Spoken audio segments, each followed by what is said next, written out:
है जो उनकी जो प्रतिभाएं हैं उनको उभार के बाहर ला सके और वो सुरक्षित महसूस कर सके। हमने प्रमुख रूप से 4 उद्देश्यों को लिया था। जो पीड़ित महिलाएं हैं उन तक की सरकार और शासन किस तरह से पहुंच सके, उनको किस तरह से मेन स्ट्रीम कर सके उनकी दिनचर्या से, ताकि जो उत्पीड़ना उन्होंने सही है उससे वो उभर के, उस सदमे से उभर के वो बाहर आ सके और विभिन्न सरकारी योजनाओं से जुड़ सके। दूसरा जो केस हमने टेकअप किया था वो जो फॉल्स रिपोर्टिंग का था, जो अक्सर महिलाओं को एक मोहरा बनाकर इस्तेमाल किया जा रहा था जमीनी विवाद को सेटल करने के लिए। उसके विरोध में महिलाओं को अपना विरोध जताना, उनको जागरूक करना, इस तरह का अभियान हमने चालू किया।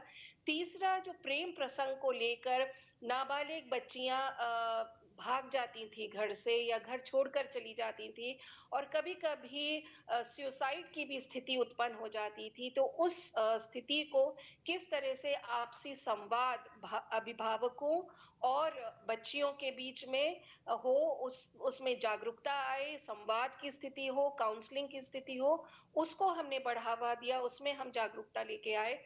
और चौथा चौथा हमारा उद्देश्य था कि जो साइबर क्राइम और साइबर फ्रॉड्स हो रहे हैं, उसमें जो महिलाओं का उत्पीड़न यदि किसी प्रकार की साइबर स्टॉकिंग के कारण हो रहा है, तो क्या वो चीज़ें हैं जो साइबर सेफ्टी के अंतर्गत आती हैं? क्या वो डूज़ एंड डोंट्स हैं जो उनको अपनाना चाहिए ताकि वो साइबर स्पेस पर भी सुरक्षित रह सके।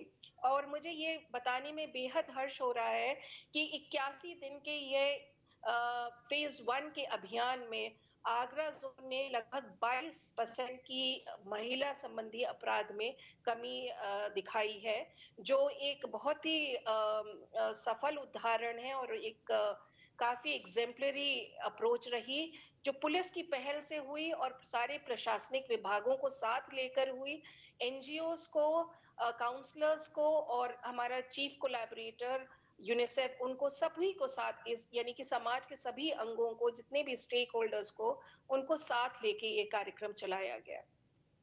बिल्कुल अनुपम जी, क्योंकि देखिए आपने भी बताया कि सरकार के तरफ से, प्रशासन के तरफ से, पुलिस प्रशासन की तरफ से महिलाओं के उनके हक के लिए कई योजनाएं चलाई जा रही है, कई कदम भी उठाए जा रहे हैं। क्योंकि अनुपम जी आपके सामने ऐसे तमाम केसेस आए होंगे, अगर घरेलू हिंसा की हम बात कर ले, दहेज प्रताड़ना की बात कर ले, प्रेम प्रसंग की भी बात कर ले, कई ऐसे केसेस सामने आए होंगे।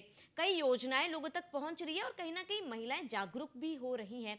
लेकिन अनुपम जी, क्या आपको नहीं लगता कहीं ना कहीं महिलाएं जो है वो दब जाती है आगे का सोच के, या फिर कहीं ना कहीं वो ये सोचती है कि शायद हमारे लिए आगे कोई कदम आवाज उठाने वाला नहीं होगा, डर के कहीं ना कहीं वो अपनी आवाज, उनको पता तो रहता ही है कि भाई ये कानून हमारे लिए है, ये योजनाएं हमारे लिए बनाई जा रही है, लेकिन उन महिलाओं को आप क्या कहना चाहेंगे? क्योंकि कानून हमेशा महिलाओं के साथ खड़ी रहती है, लेकिन किसी डर के वजह से, समाज के भय के वजह से वो दब जाती है।